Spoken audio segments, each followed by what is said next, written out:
Minister of Electricity and Energy, Dr. Kgosientsho Ramokgopa, has announced one of the biggest energy investment programs, which is said to have major economic growth implications for South Africa.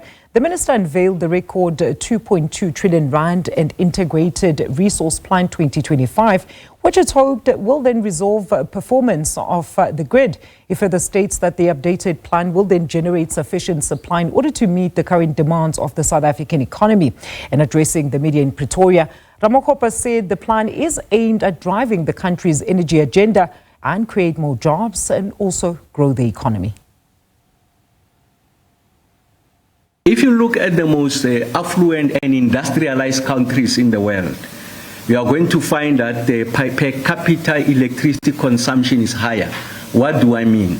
That the available electricity and that which is consumed by citizens in those countries is higher, and as a result of that, you can see that they are able to grow their economy. So the point we are making is that if the population grows at the rate at which it's growing, and we are unable to provide for the electricity, that will lead that growth, because electricity must be present before the growth gets into place, and the population is growing faster and people are looking for opportunities. For as long as we are unable to increase electricity production and ensuring that electricity reaches whoever that is in the country and is able to support the industrial growth, per capita consumption comes down.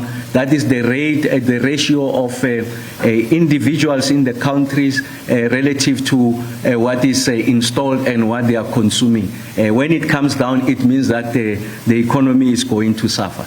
We also know that economics tells us that there's a relationship of the Human Development Index and also the availability of electricity.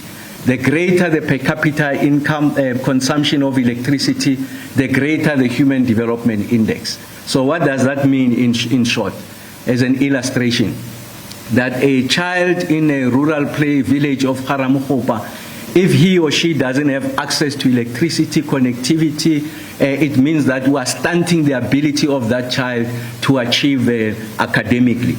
And therefore, you are introducing new forms of inequality, that those who have the means, those who are affluent, those who are located in the suburbs, those who are located in cities, that is children of a school-going age who are in school, have got a greater chance of succeeding in life compared to those who are in rural villages. You can mention them in any part of the country. So it's important that we are able to resolve that question.